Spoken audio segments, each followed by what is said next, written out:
Qui décide lorsqu'il s'agit, lorsqu'il y a conflit dans une famille, que ce soit monoparentale ou pas, lorsqu'il y a conflit, qui décide du choix de l'éducation de l'enfant? Alors, c'est la thématique du jour, mais avant, je lis quelques messages à des personnes qui ont dit qu'ils commentent avec nous. Bonjour les Amazones et bonjour spécial à mon crush Karine. C'est David Nguema depuis Zeng. Donner l'argent aux femmes. Ah ouais. Ça, Ton crush est du côté de Libreville. Ah, c'est ça. bah, c'est cool, hein. Bah oui, c'est cool. Ouais, surtout qu'on a gagné la On a canne. Nous ne gagné, sommes pas Pas du tout. Pas du tout. Pas du tout. Désormais, je parle comme ça. Vous comprenez, j'ai besoin de... Avec un ton solennel. Voilà. Avec la posture. Avec autorité. Tu parles avec autorité. Aboye de Djoum dit que je laisse le pays aux femmes. Il en a eu marre de nos commentaires, qui se barre. Bye bye. Ciao. Ciao, ciao, bello. Alors, aujourd'hui, on parlera de la rentrée en conflit. Lorsque il s'agit du choix de l'établissement, on se demande qui a le dernier mot. Alors, je commence avec Karine. Pour une maison qui s'entend d'abord super bien, le choix de l'éducation de l'enfant, ça se passe comment? Ça se passe comment pour qu'on choisisse? En tant que lion indomptable. L'introduction. Et en tant que reine Bien du sûr. football. Ouh là là. Que ce soit un couple où tout va bien ou tout va mal. C'est la reine qui Bien décide, sûr. s'il vous plaît. Voilà, c'est la reine qui décide de tout. Ouais. Pourquoi? Parce que c'est la reine. Parce que c'est la reine. Karine, que c'est une reine. c'est- Vous avez vu sa couronne. Parce que c'est elle qui tient les rênes. Et puis voilà. C'est elle qui sait ce qui est bien pour l'enfant. C'est elle qui sait aussi si le suivi à l'école est bon. Donc la reine, elle marche avec sa couronne comme ça, comme la mienne. Mais elle a aussi un droit de regard. Et elle surveille même bien les petits plus que le petit roi. Un petit Ouais. roi. Bouffon. Ouais. Mais quand même, Willy, il y a des hommes qui estiment que sont eux, c'est parce qu'ils payent, on va dire ça comme ça, parce qu'ils donnent l'argent, c'est lui qui choisit. Mais le problème, tu as bien dit, ils estiment, sauf qu'ils ne le font pas. Ils savent qui prend l'argent. Ceux même encore qui donnent de l'argent parce que... Je parle justement des couples Oui, où de tout la- se passe d'abord bien. Oui, ils sont très peu qui prennent l'enfant ou les papiers, le document de l'enfant pour aller inscrire. Ils sont très peu.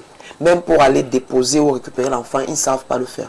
Ils sont vraiment très peu qui savent que, bon, ok, je décide que l'enfant ira à cette école et je décide le suivi et tout. Ils ne font pas ça. C'est toujours la femme. Ah, tu vas le déposer. Ah, tu vas aller récupérer. Il faut demander, est-ce que ça se passe comment là-bas? L'homme ne fait pas ça. L'homme, même le soir, quand l'enfant rentre même à la maison pour ouvrir ses cahiers, il n'est pas là. C'est la femme qui gère tout. Comme Karine a dit, nous sommes des reines, nous portons tout. Lui, là, quand le bouffon là rentre, il dépose ses demi-argent là. Va inscrire l'enfant à l'école, tout s'arrête là. Maintenant, l'enfant même fait un dessin, montre, ah, papa est occupé, je vais... Non, c'est la femme pour moi qui décide de l'école de l'enfant. C'est elle qui assiste aux réunions. Parce que l'enfant vient avec le petit mot qu'ils mettent souvent dans les sacs là. Il faut un parent à l'école. Ah, non, il faut partir, je suis occupé. Donc, c'est toujours la femme. C'est toujours la femme. Ils sont très peu qu'il faut, mais c'est toujours la femme. Donc en fait l'idéal, alors Marilyn, l'idéal serait que ce soit la femme qui s'occupe de en ce qui concerne l'éducation de l'enfant. C'est-à-dire que le choix de l'établissement et tout ce qui va avec. Mais c'est ça. Donc selon les arguments des filles, moi je fais juste une conclusion par rapport à ça. Non, c'est ça, parce que les hommes même savent que même le prénom, il y a un autre là, j'ai un ami, on était même ensemble.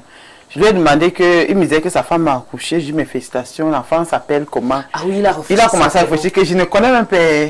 Non, C'est calme. Non, il C'est était son enfant. Non, il était sérieux. Que sa femme a accouché. Oui. Il a Il dit ne qu'il a connaît pas le prénom. Après il a donné un prénom, il a dit qu'il entend Il comment dit, on appelle. il dit que j'entends comment on l'appelle. Après il a dit je crois. Je crois. Comment va vous traiter des mencés donc comment le prénom de ton enfant tu promets. Il était sérieux. Il a dit que je crois. Après, il a donné un prénom. Donc, vous-même, vous savez que vous ne mettez que l'être humain fort. qui maîtrise l'enfant et l'éducation. C'est la femme. C'est la femme. C'est nous. Là-bas, sans être... Même en conflit. Sans être en conflit, sans un intérêt particulier. Parce que vous allez dire que peut-être qu'on raisonne en tant que féministe, non. C'est-à-dire que allons dans la raison. C'est la femme, quand l'enfant est malade, c'est la femme qui est devant. Même quand on a les enfants qui sont un peu turbulents dans la famille, c'est-à-dire qu'on va dire que l'enfant elle est en prison, c'est la femme qui est devant en train de supplier. Donc vous savez que c'est la femme, en fait, c'est un fait. Donc, allons sur les faits. C'est la femme. C'est la femme qui connaît que l'année prochaine, l'enfant fait le coup moins 2. Tu demandes à l'homme, il dit que... Oui, les hommes savent. Il est méthode, il dit qu'elle a eu un coup moins 2. Oui. Il est même dépassé. Il ne connaît même pas le nom. Anniversaire. Donc, il oublie même les Parfois, il ne connaît pas le nom de l'établissement. de l'enfant, oui. C'est-à-dire la que... maîtresse même. Même de la maîtresse. Je me dis que, bon, je vais pas parler d'ignorance. Mais je pense qu'eux-mêmes déjà ont donné cette responsabilité à la femme depuis la nuit des temps. Ils ont estimé que c'est la femme qui est mieux placée pour gérer les affaires du foyer. Et comme l'enfant fait donc partie du foyer de l'éducation, donc c'est un fait en fait. Alors, mais les hommes se plaignent quand même, Karine, les hommes se plaignent du fait que la femme ne sait pas comment on travaille l'argent, mais c'est elle qui impose les écoles coûteuses au père. Et c'est là que commence dans le débat et le conflit. Et le débat commence à « c'est moi qui décide où l'enfant doit aller, parce que c'est moi qui paye ». Est-ce que tu peux comprendre ça? Pour moi, c'est pas compréhensible parce que le travail du bureau est certes différent du travail de la maison, mais le travail de la maison est le travail le plus pénible. Moi, je vais saluer les femmes au foyer parce que ces femmes, elles font un travail exceptionnel. Le travail du foyer, tu te lèves le matin, il faut apprêter les vêtements de monsieur, il faut apprêter les enfants pour l'école, il faut amener les enfants à l'école, il faut faire à manger, il faut s'occuper de la maison, il faut aller chercher les enfants à l'école à 15-16 heures midi par là. Le soir, il faut les nourrir, il faut regarder les cahiers.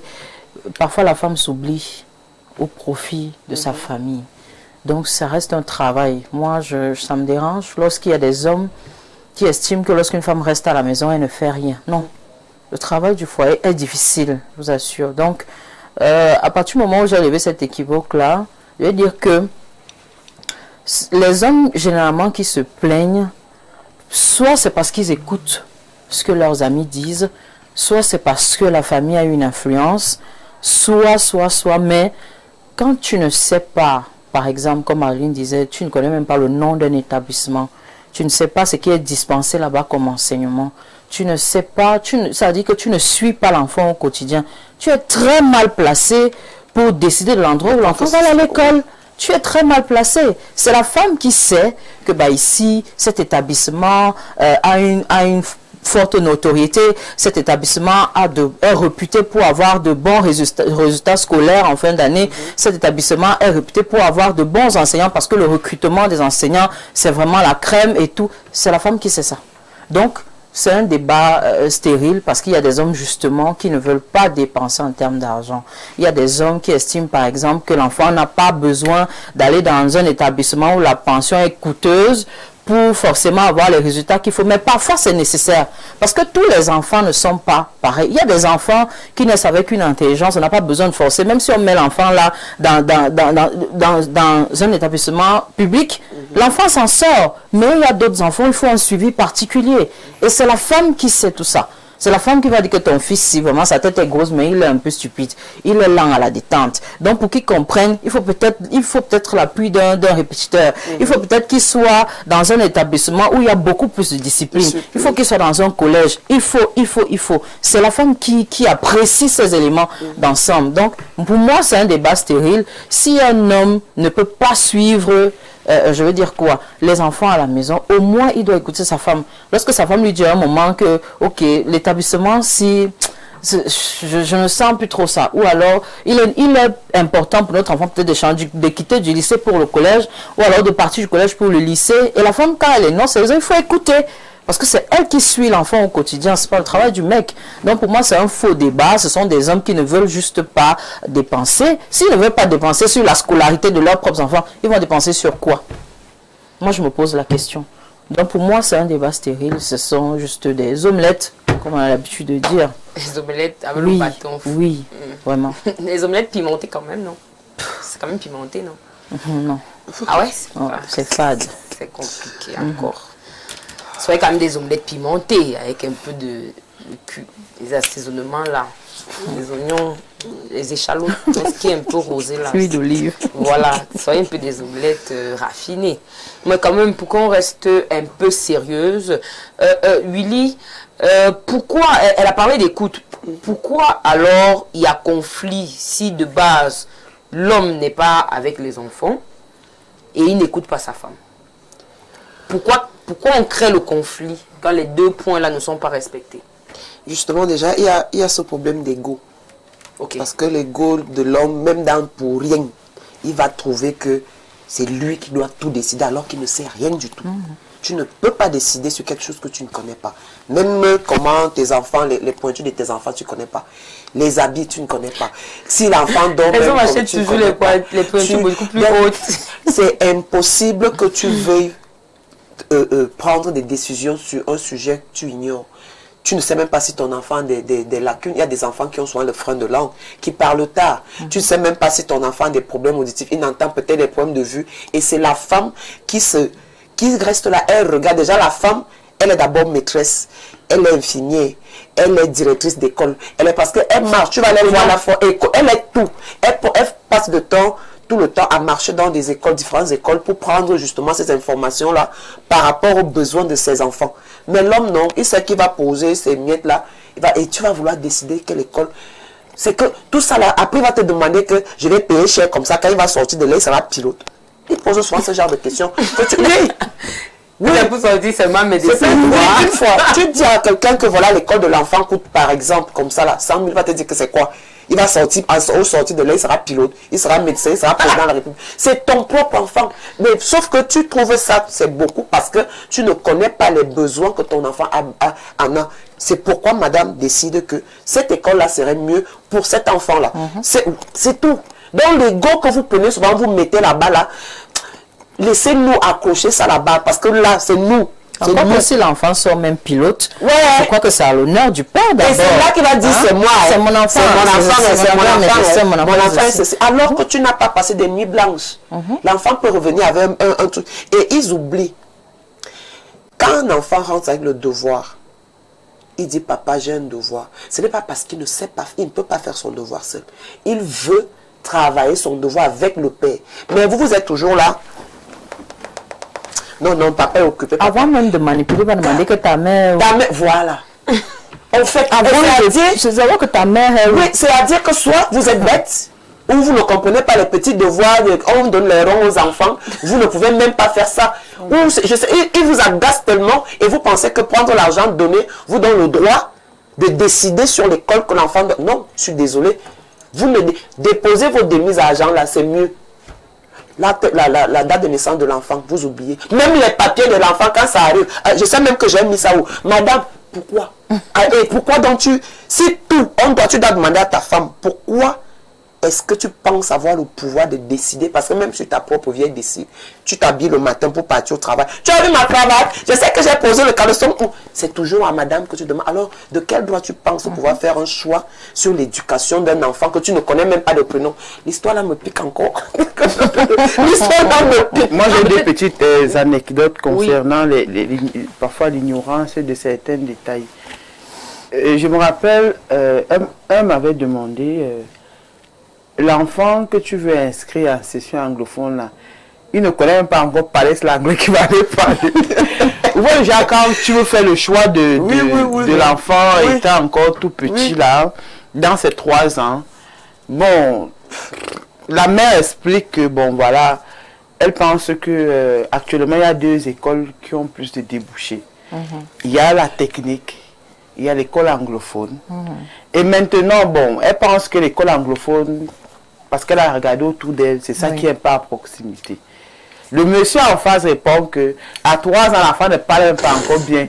C'est l'anglais qui va aller parler. Mais au jour d'aujourd'hui, à 7 ans déjà de vie, Le monsieur se rend compte que l'enfant parle couramment anglais et quand l'enfant lui parle l'anglais, il est même perdu. Donc parfois, les mères ont la vision que le père, lui, n'a pas. Quand une mère fait le choix de son école, ce n'est pas par fantaisie. Bien qu'il y ait des mères qui font des choix par suivisme moutonnier et par proving, mais je pense qu'elles sont quand même rares. Je pense qu'elles sont quand même rares qui prennent la décision que, bon, comme celle-là a mis son enfant au coccinelle, je vais lui montrer que mon enfant va aller. Il y a quand même certaines mères qui sont raisonnables. Oui, qui sont quand même raisonnables, qui ne sont pas dans ce sillage-là. J'ai encore une autre petite histoire qui me concerne moi personnellement. Je me rappelle quand je faisais le CPE, mon père à cette époque se tiraillait un peu avec la matière. Il était question qu'il me laisse au centre d'examen.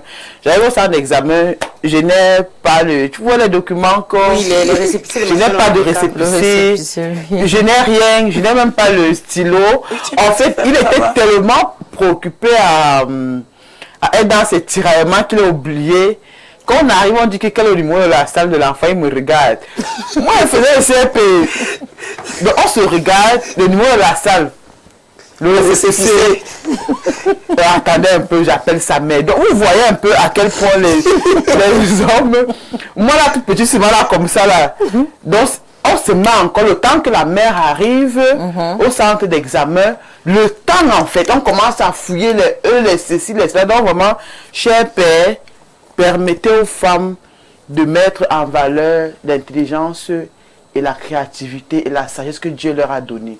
Oui. Laissez les affaires d'ego comme Muli dit là parce que la femme elle est née pour ça, pour encadrer, pour éduquer. C'est pour ça que dans les écoles maternelles, au bas âge, c'est rare de trouver un maître. On n'a jamais dit l'école paternelle. On a jamais dit l'école paternelle, c'est que c'est la femme qui est là pour encadrer, c'est que la base de l'éducation. Il y a la patience. Et qui a la patience. Surtout à la maternelle. Surtout à la maternelle. C'est pour ça que vous allez voir qu'à la maternelle, ce sont les femmes parce qu'elles ont la patience. Elles ont la patience. Elles sont nées pour ça. Vraiment, c'est inné. Est-ce que toutes les femmes ont cette capacité alors? Est-ce que toutes les femmes, est-ce que toutes les femmes ont la capacité de faire de bons choix pour leurs enfants et de bons choix pour elles-mêmes? Est-ce que toutes les femmes ont cette capacité, Karine? Parce que les dérives sont quand même là. Oui, Marilyn l'a soulevé. Lorsqu'elle parle, je pense qu'elle parle des femmes conscientes de leur rôle de mère, de femme, d'épouse. Elle ne parle pas justement de cette catégorie qui est dans le suivisme moutonnier, genre... elle a peut-être sa copine a inscrit l'enfant dans un établissement coûteux. Elle aussi, elle n'étant pas consciente de ses moyens, elle ne s'est pas dit que bon, ok, on ne parle pas de cette catégorie de femmes-là. Il y en a. Et malheureusement, je pense que lorsque les hommes sont un peu en colère ou alors déploient le phénomène, c'est par rapport à cette catégorie de femmes. Elle ne sait pas faire de choix. Elle est là comme ça, à 7h c'est oui, à 8h c'est non, à 12h c'est oui et non. C'est cette femme en fait, c'est cette catégorie qui fait en sorte que les hommes nous disent un peu n'importe quoi ici d'ailleurs, ils pensent que les femmes ne sont pas conscientes des choix qu'elles font. Malheureusement, il y a des femmes qui ne font pas de choix. C'est-à-dire, on ne sait pas pourquoi, peut-être c'est comme ça qu'elles sont nées, peut-être c'est l'environnement dans lequel elles ont grandi, peut-être c'est l'environnement dans lequel elles évoluent même. Oui, parce qu'entre là où tu viens et là où tu évolues, il y a deux mondes.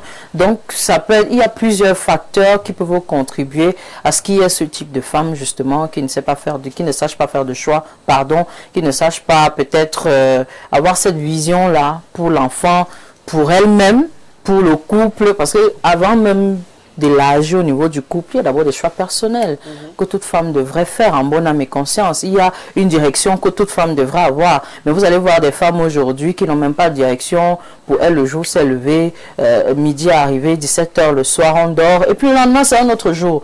Il y a des femmes comme ça.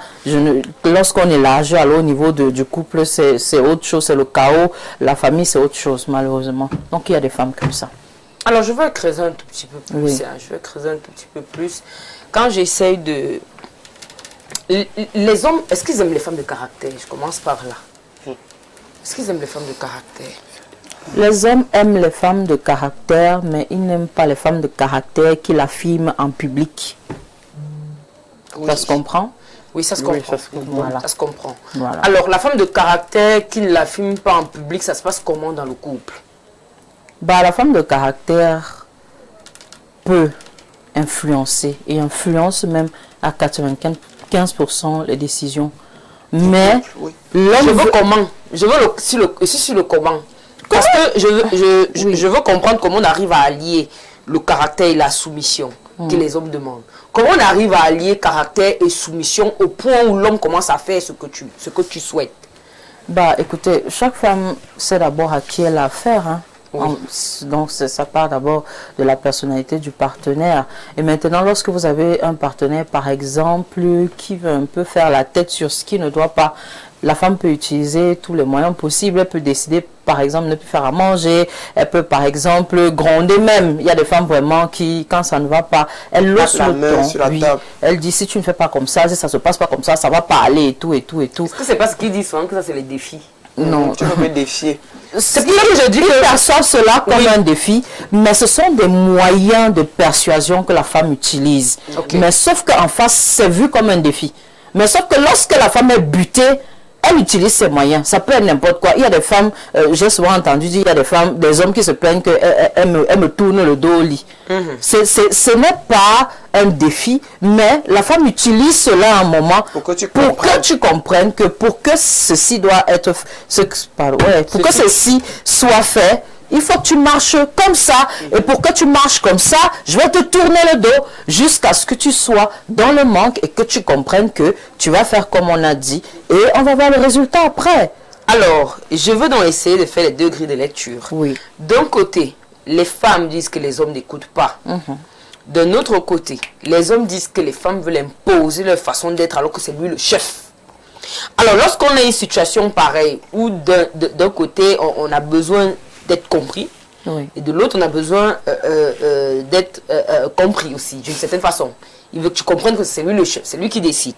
Comment on fait? C'est pour ça que j'ai dit, comment associer soumission et autorité, et caractère? On va sur des arguments. Dès qu'on va donc aller sur des arguments, Oui. ce que je vais essayer de comprendre, c'est est-ce que les hommes ne permettent pas que les femmes qu'ils ont choisies pour être soumises, ils n'acceptent pas que la femme qui est censée être soumise décide. Tu as compris là où je veux arriver? Moi, je vais dire quelque chose. Avec tout part d'abord du choix De la des femme. femmes. Moi, je vais dire Ils ont pris. oui. S'ils savent que toi tu es soumise, à quel moment tu dis qu'on peut mettre l'enfant là-bas? La femme soumise n'est pas stupide. Je vais dire Je suis d'accord, mais je parle de leur compréhension. Je vais dire un truc oui. à ce sujet en ce qui concerne la préférence pour les femmes de caractère. Je pense que lorsqu'un homme dit qu'il aime, les hommes aiment les femmes de caractère, mais de façon situationnelle. C'est-à-dire quoi? Ce caractère ne doit pas entrer partout. Il va te dire j'aime les femmes de caractère. Une femme que quand il n'est pas là, elle peut gérer son affaire. C'est quand il n'est pas là, Une femme que quand il n'a pas les moyens, elle peut relever la famille. Une femme que dans sa belle famille, quand il y a ses soeurs, oui, elle peut taper le poing sur la table. Le caractère là a un côté, a un aspect bien précis. Donc c'est contextuel. Lorsqu'il s'agit de qui porte qui a le bâton de commandement, là on dit qu'on ne veut pas la femme de caractère. Je pense qu'ils disent une chose et son contraire. Je pense qu'ils veulent une chose, mais n'assument donc pas ça totalement. Ils veulent une femme de caractère, mais sur des plans bien précis. C'est-à-dire quoi? En ce qui concerne le commandement, tu ne dois pas être une femme de caractère. En ce qui concerne tu ne dois pas être une femme de caractère. Si je dois dormir dehors, je ne veux pas une femme une femme qui va pleurer. Je veux une femme qui soit forte. Une femme qui soit forte et qui doit se dire que le mariage supporte, qui soit mature, qui doit se dire que le mariage supporte tout. Là, c'est là où le caractère doit entrer. C'est-à-dire que pour supporter les conneries qu'il Mais quand tu veux les niaiseries d'amour, il ne veut pas ça. Il ne veut pas ça. C'est-à-dire que ils utilisent le caractère là comme dans un contexte quand ça les arrange en fait. Oui, sauf que nous les femmes maintenant, nous on dit non. Si tu veux une femme de caractère, tu dois avoir une femme de caractère. Qu'elle puisse avoir son mot à dire. Et tu t'en tiens à cela. Oui, tu peux pas avoir une femme de caractère, tu veux une bénie, oui, je suis désolé. Non, tu peux avoir ça. Ça peut pas donner. Si je suis une femme de caractère, ça ne veut pas forcément dire que je serai insoumise. Une femme de caractère, écoute et après, et donne son avis, mais dans un respect. Mais ils veulent même que même la vie là, que tu ne donnes même pas, que ce soit lui qui est le premier et le dernier mot. Donc, ce qui fait que le problème ici, ce sont les hommes. Ce n'est pas nous, les femmes. C'est-à-dire qu'ils veulent une chose, c'est comme on dit que tu donnes la chèvre et tu arrêtes encore l'accord. Oui, c'est ça. Marilyn a complètement compris la question que je posais. À quel moment on arrive à allier soumission et caractère? Parce que une femme qu'on a pris pour être, je vais pas dire réduite, mais une femme qu'on a pris pour se compléter, voilà, je vais dire ça comme ça, pour une aide. À quel moment l'aide impose son truc? L'aide attend qu'on décide et puis aide. Demander de l'aide. En fait, l'aide attend qu'on ait sonné sa porte, quoi. Si on n'a pas sonné ta porte, tu te tais. Donc peut-être c'est pour ça que les hommes n'arrivent pas à accepter. Alors ils estiment que donner de l'argent donne le droit de décision où l'enfant fréquente, puis c'est lui qui situe également l'enfant après les diplômes. Donc il estime que c'est lui qui doit dire que l'enfant doit être médecin. Toi tu veux que l'enfant soit enseignante par exemple. Ça aussi, ça a souvent des problèmes quand l'enfant doit aller en section A ou en section D.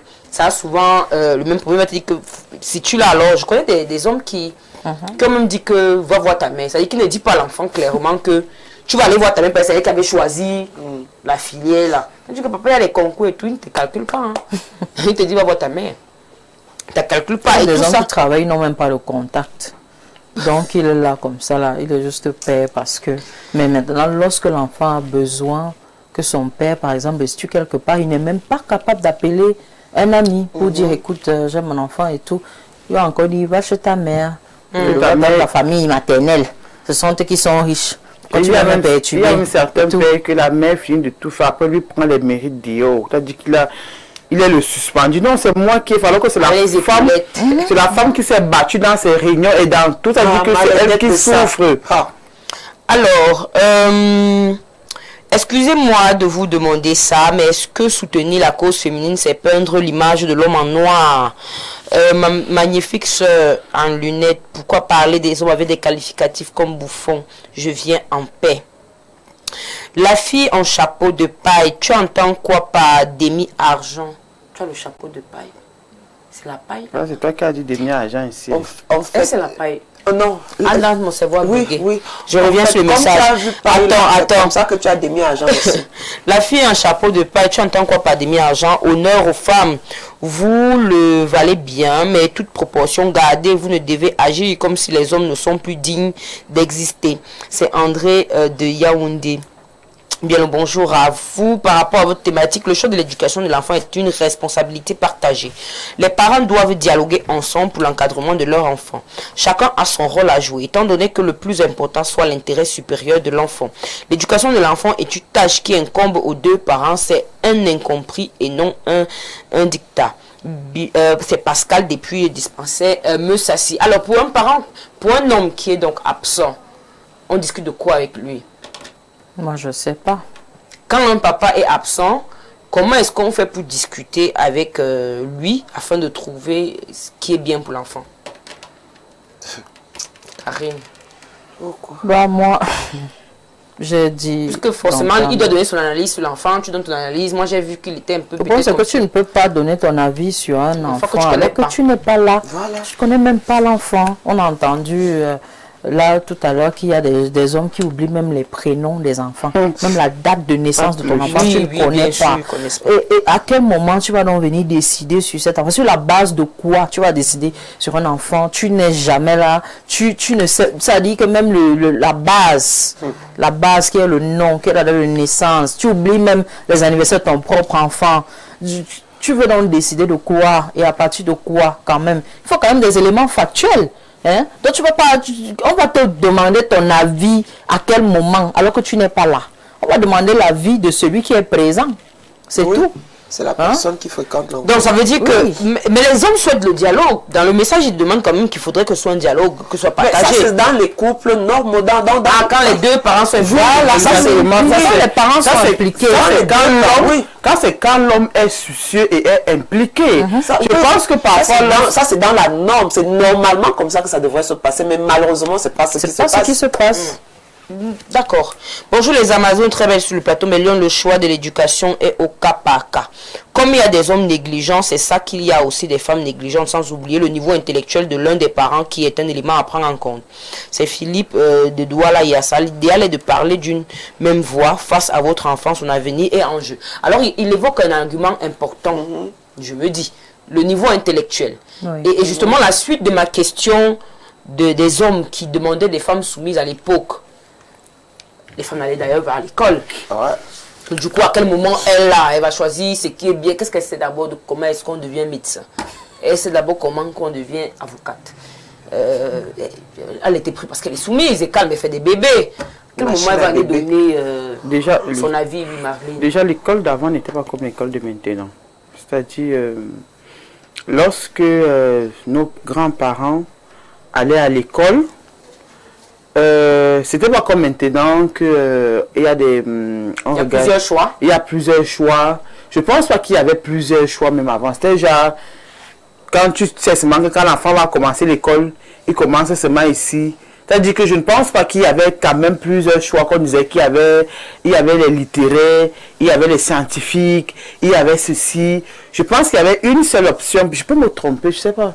En fait, je peux dire qu'il n'y a même pas trop de choix pour qu'il y a dit. Il n'y a même pas d'abord trop de choix. Donc, ça veut dire qu'on était encore quand même à cette période un peu archaïque là. Donc, il n'y avait pas l'école sous l'arbre. Voilà, c'est l'école sous l'arbre. L'école sous l'arbre, c'est qu'on parle seulement. Le plus important, c'était que l'enfant sache lire et écrire son nom. Voilà. Donc, je ne pense pas que pour que l'enfant sache lire et écrire son nom. Commencé à 6 ans. Pour que l'enfant sache lire et écrire son nom, est-ce qu'il fallait que la mère...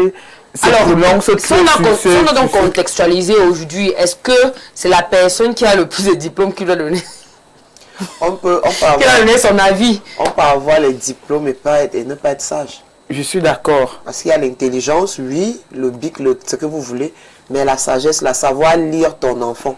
Il faut vivre avec lui. Il faut connaître ton enfant. Parce que ce n'est pas le diplôme qui va te dire que ton enfant a le frein de langue. Que ton enfant, tu as l'impression, quand tu lui parles du côté gauche, il n'entend pas bien que de l'autre côté. Ce n'est pas le diplôme qui va te dire que regarde les yeux de ton fils, quand il se lève le matin, il coule, il faut ceci, il faut la... Ou encore, regarde... Il y a beaucoup de choses. Il y a beaucoup... Et même la façon de jouer, quand un enfant joue, tu sais déjà qu'il s'intéresse à telle chose. Tu sais déjà qu'il s'intéresse à telle chose. Donc, ce n'est pas le diplôme qui va venir te faire remarquer. Et pour ajouter à ce que William est en train de dire, lorsque tu vois ton enfant là, tu vois que celui-ci, il faut seulement qu'il s'assied au premier banc.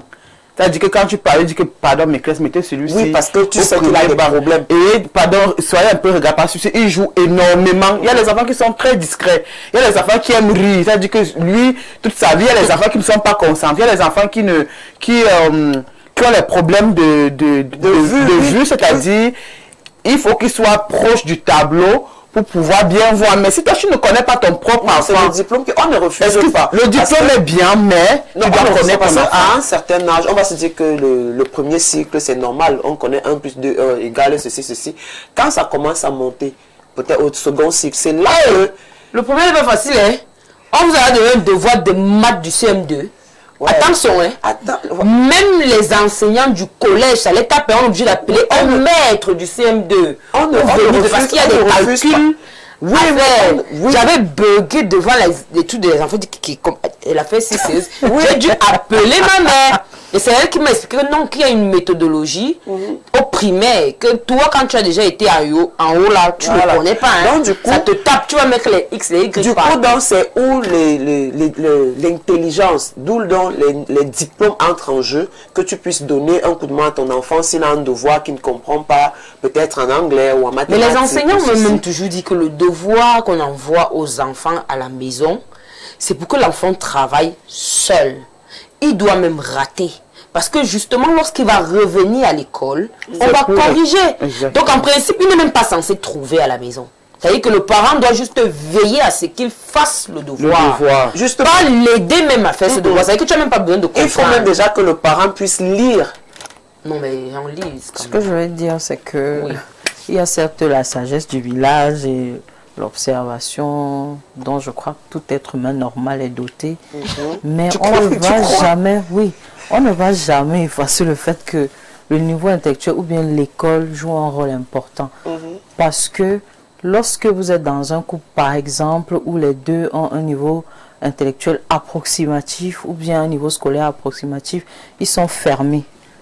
Ils sont fermés et l'école donne justement cette ouverture d'esprit que certains n'ont pas souvent. Vous allez voir, je prends l'exemple des couples où vraiment l'homme et la femme n'ont pas vraiment scolaire. Il faut que c'est le frère qui vienne dire à son frère que comme tu vois là, celui qui n'a pas school va dire que bon, l'enfant, si tu as le bac, ça va. Tu n'as pas besoin de pousser. On n'a même pas, moi j'ai pas eu besoin du bac pour travailler. C'est ce qu'ils ont l'habitude de dire. Mais c'est peut-être le frère qui va venir dire que non, laisse l'enfant aller à l'université. Parce que justement, si tu veux que ton enfant soit médecin, soit je sais pas, n'importe quoi, oui, il faut justement qu'il passe par cette étape et tout. Donc l'école offre cette ouverture que certains parents n'ont pas souvent. Donc c'est souvent préférable que dans le couple, il y ait une personne qui a quand même un niveau acceptable, ou alors que les deux soient quand même à un niveau acceptable. Et même pour faire les devoirs, Willy l'a mentionné tout à l'heure, si tu ne sais pas, si tu n'as pas fait ces classes-là, comment tu sauras? Comment tu sauras? À un moment, tu seras buté. Tu vas voir ton père lui-même, il n'a même pas le niveau requis. Peut-être c'est toi qui sauves encore la manche dans le couple. Si toi-même ça te dépasse, tu appelles qui? Tu appelles Willy, tu appelles qui? C'est important. C'est important. Et si on a aussi un parent qui est fermé du genre, il va pas se dire, il va pas réfléchir que, ok, si ça me dépasse, je peux aller sur Google, je peux. C'est compliqué. Donc, il faut toujours qu'il y ait un des deux qui ait cette ouverture que l'autre n'a pas. D'accord. Bonjour les belles et intrépides Amazon. Félicitations aux Lions pour leur sacre. Et bravo à vous sur le plateau qui avez cru à cet exploit dès le début. Apparemment, Willy a beaucoup jubilé et que sa voix a craqué. Comme les femmes sont à l'honneur là, est-ce que l'homme a encore la parole? C'est la femme qui décide du choix de l'éducation de l'enfant. Mais sauf que c'est l'homme qui conditionne tout ça par son financement. C'est Sally depuis Garoua. Vous voyez alors. C'est lui qui conditionne ça. Donc, tu sais qu'on avant de te mousser un peu, qu'il faut qu'il aille. Calme-toi, c'est mon argent qui décide. C'est mon argent, c'est 50 000 pour lycée, terminé. Débat clos. Sally, c'est ce qu'on est C'est ce qu'on a dit. Tu assumes aussi le résultat. Tu assumes ce qui va avec. Si tu n'as que 50 000 pour scolariser ton enfant, ne t'attends pas à ce que ton enfant fasse des merveilles. Et ne viens pas me poser des questions par après. Puisque lorsque l'enfant échoue, on se retourne. Voilà, vraiment dit que tu n'as pas bien suivi l'enfant. L'enfant te dit que non, il faut un répétiteur pour la dire que non, pourquoi? Le répétiteur, pourquoi? Est-ce que moi j'ai eu besoin du répétiteur? Mais tu assumes aussi ce qui va avec. Ton agent conditionne quoi lorsqu'il s'agit de l'éducation de ton enfant? Est-ce que vous savez que parlant même de l'éducation des enfants, il y a des fois dans la maison, quand le parent essaye de faire le devoir de l'enfant, l'enfant prend le poster, il se moque de toi. Oui, parce que tu es en train de rater. Moi j'ai vécu ça mon fils, comme il fait ses soins anglophones, les mathématiques, par moi tout est à l'envers, il fallait me voir. Bien un peu le dictionnaire. Et c'est lui-même qui nous dit qu'on ne fait pas comme ça. Il est là posé comme ça avec le regard, il sourit. Ça me rappelle les enfants de Chelsea. L'enfant sourit, il te regarde comme ça, il me dit que maman, laisse. Quand ça sera le French, non. Je vais t'appeler. Mais ici, là, non. Il faut laisser la main. Je vais faire. Donc, ce qui fait que vraiment, cette histoire d'éducation-là, c'est compliqué. Comme Karine disait, il faut quand même quelqu'un qui a, qui a une intelligence. Si les deux sont intelligents, tant mieux. Les deux peuvent être intelligents, mais le père n'aura jamais le temps de s'asseoir avec l'enfant. Même le week-end, tu peux prendre un tableau, tu dis à un enfant qu'on va faire une dictée. Il ne va pas faire ça. Il y a un message qui c'est un homme, hein. Bonjour, il est indéniable que c'est la femme qui s'occupe de la logistique de la maison. Maintenant, quand il s'agit de l'orientation à prendre pour les enfants et des décisions importantes, c'est où intervient le chef de famille qui décide en dernier ressort. Ce n'est pas un débat, c'est Moulou de Yaoundé. Les décisions donc en fait, on a lui manqué de respect là. Donc, attends, pourquoi dès le départ, tu n'as pas commencé le suivi de l'enfant? C'est quand il faut déjà prendre les décisions sur quelque chose que tu ne connais pas. C'est là que tu viens jouer les chefs de famille. Je connais des hommes qui bloquent les actes de naissance des enfants. Ça, c'est le mauvais cœur. Non, il dit que parce qu'on ne lui a pas demandé. Merci. Bon, parce qu'on n'a pas demandé où l'enfant peut attendre. Bon, les grandes décisions peuvent entrer quand l'enfant a peut-être fini ses études et qu'on doit le situer. C'est-à-dire, on doit le situer. C'est donc là tu portes dans chef de famille. On demande que, bon, l'enfant, déjà que c'est pas tous les enfants qu'on situe, ça dit tu finis l'école comme ça là. L'enfant même se situe. L'enfant commence à se démerder. Mais maintenant, quand vous voulez prendre des grandes décisions, sachez donc que c'est après que l'enfant ait fini son cycle que les parents doivent s'asseoir avec, comme vous avez des gros moyens, comme chez vous, les chefs de famille avec beaucoup d'argent, essayez donc de bien situer l'enfant. Parce que même à ce niveau-là, certains lèvent carrément les mains et ce n'est plus leur affaire. Ils commencent à te dire que, n'est-ce pas, c'est toi qui t'es parti mettre l'enfant aussi dans telle session. Maintenant, aujourd'hui, on ne connaît pas où le mettre. Donc, concernant l'orientation dont il parle et les grandes décisions, les hommes ont souvent l'impression d'avoir la science infuse. C'est pour ça que ça dérange un peu. Il y a des femmes, si elle te dit une, deux fois que non, c'est pas comme ça qu'on doit procéder, si tu insistes, elle laisse. Elle ne force pas. Pourquoi est-ce que les hommes me disent souvent donc, que ce sont un problème d'ego et c'est un problème je sais pas, de construction. C'est-à-dire, on a déjà mis dans la tête que non, c'est l'homme qui doit avoir le dernier mot. C'est l'homme qui doit avoir ceci. Mais sauf qu'on ne vous a pas dit que l'homme n'a pas la science infuse. Tu peux même donner l'orientation que tu veux, on la suit et puis on entre tous dans le trou. Dans le trou, oui. La faute à qui? Après, il vient souvent dire vraiment. Lorsque tu commences à bavarder, moi je me lève. Tu as dit que c'est toi le chef de famille, non? C'est toi qui décides. Non, non. Il faut que les hommes comprennent qu'ils n'ont pas la science. Oui. C'est une mauvaise construction. Ils gagneraient plus à écouter aussi. C'est ça, c'est pour moi parler de la remettre ma vie entre les mains d'un insensé. C'est pas possible. Dès que je te dis un truc et sens que tu es en train de m'amener vers le trou, je sors de là vite. Parce qu'on avait dit que le son de Sissou là, si tu tombes, je tombe aussi. Qui tombe avec toi, papa? Je glisse, je me relève. Je ne tombe pas. Je m'approche, tu tombes seul. J'arrête là.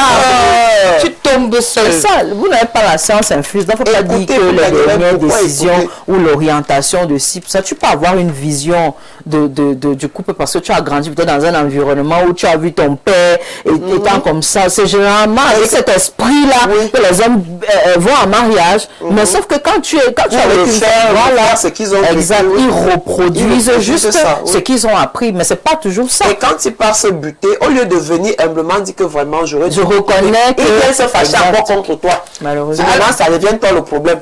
Je ne sais pas si j'ai lu ce message. Bonjour et bon début de semaine à vous sur le plateau. Par rapport à la thématique du jour, dire que ce débat est stérile, moi je dirais non. L'homme peut bien décider sur le choix de l'éducation de l'enfant au même titre que la femme. Donc dire que c'est la femme qui est mieux placée pour le faire, vraiment c'est un peu déplacé. Bon, il est aussi important de noter que chacun a sa conception des choses. Et moi je pense que ce débat est loin d'être clos. C'est Alex depuis Ebolova. On ne disait pas, on n'a pas dit que l'éducation, le problème d'éducation. Elles vont justifier pourquoi. Je pense qu'on était sur le choix de l'établissement. Moi, je dis que c'est stérile parce que l'homme ne suit pas l'enfant quotidiennement. En fait, donc, il faut faire cette nuance-là. On ne parlait pas d'éducation, on parlait du choix de l'établissement. Je vais un peu t'aider un tout petit peu. Lorsqu'il y a un débat, vous savez, c'est important de tenir compte de la conclusion, comme vous le faites, oui, mais sans oublier les raisons. Parce que oui, elles ont parlé du fait que ce soit la femme qui gère les enfants et c'est pour ça qu'elles ont conclu que donc c'est elle qui... Donc aller sur la conclusion et oublier les raisons, c'est faire preuve de manque d'arguments. Donner les arguments pour lesquels l'homme doit pouvoir décider et là en retour, elles vont faire des contre-arguments. C'est ça un débat. Aller sur les conclusions et fustiger là, ça ne sert à rien. D'accord. Et nous sommes sur des faits en fait. Venez aussi avec des faits, tout simplement. Bonjour mes belles dames sur le plateau, c'est l'ex Dara.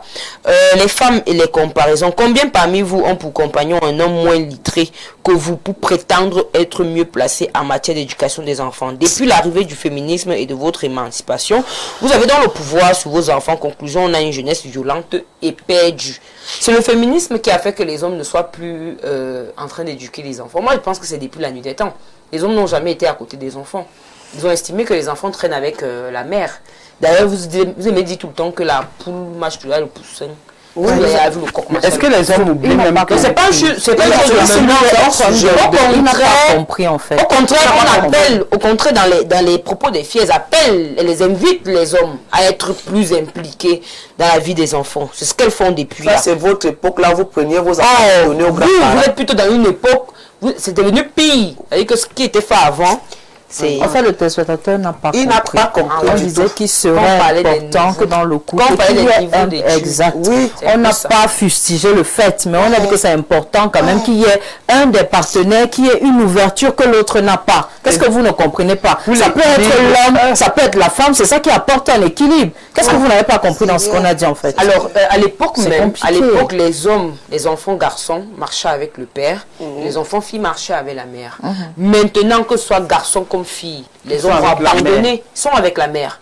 Et il y a beaucoup d'hommes qui ont abandonné les enfants. Beaucoup d'enfants sont des enfants issus des papas parties là. Oui, là. Donc du coup, beaucoup de mamans ont éduqué les enfants seuls. On a une génération aujourd'hui d'enfants sortis de mères célibataires. Et c'est compliqué. Donc, à un moment donné, les gens ont appris à vivre sans l'homme. Et le plateau-ci, tous les jours, on invite les hommes à un peu plus de responsabilité. Donc en fait, on est en train de supplier les hommes de venir reprendre une place que tous les jours, ils sont en train d'effacer. Et tous les jours, vous nous criez dessus. C'est incroyable. Alors que tous les jours, on vous invite à être un peu impliqué dans... J'ai envie d'expliquer, d'accompagner ce que Princesse d'ici vient de dire, que c'est très important. Aujourd'hui, on retrouve beaucoup plus de mères célibataires parce que beaucoup d'hommes mariés font des enfants hors mariage. Alors les femmes, ces femmes-là donc se retrouvent mères célibataires. Beaucoup d'hommes abandonnent les femmes pendant les grossesses. Alors on retrouve les mères. Beaucoup d'hommes désertent. On m'a dit qu'ils fuient même ses responsabilités. Quand tu parles de notre génération, tu parles de nous qui faisons les enfants. Moi je te parle de nous qui sommes même grands. Ça veut dire qu'il y a beaucoup de filles de notre âge qui sont des enfants de mères célibataires. Et je le dis tous les jours, même des footballeurs, quand vous voyez toutes les grandes réussites des personnes qui évoluent, dans leur discours ils ne remercient que leur mère. Ça veut dire que cette affaire d'abandonner les enfants, les hommes l'ont fait depuis longtemps. Et donc aujourd'hui la société commence à s'habituer à vivre sans l'homme. Et tous les jours sur le plateau, nous on invite les hommes à un peu plus de responsabilité. Revenez prendre la place que vous avez abandonnée, parce que on ne dit pas que ça a été un succès, on ne dit pas que ça a été un échec, mais on dit que vous commencez à être absent. Ça veut dire que l'humanité commence à ne plus dépendre de vous. Et c'est un problème. Parce que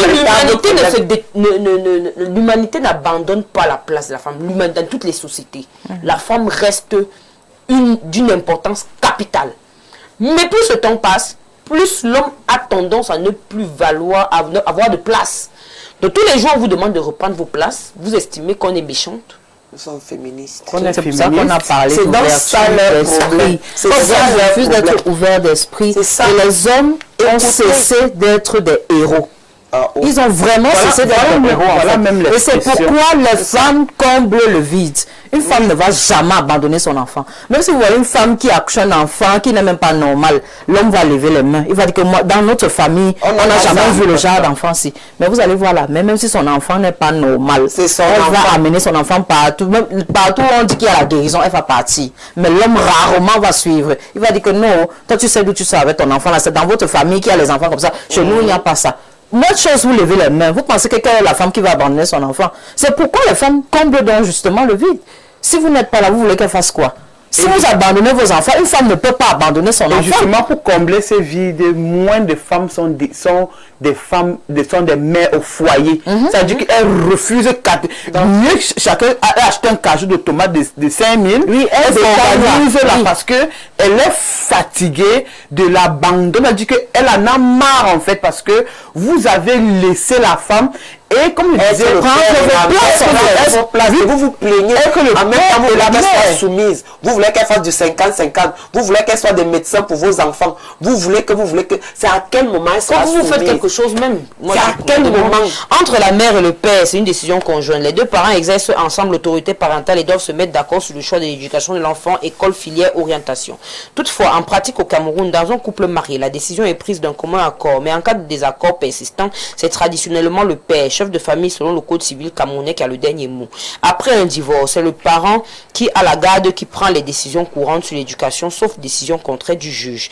En cas de conflit, l'un des parents peut saisir le juge des affaires familiales qui tranchera dans l'intérêt supérieur de l'enfant.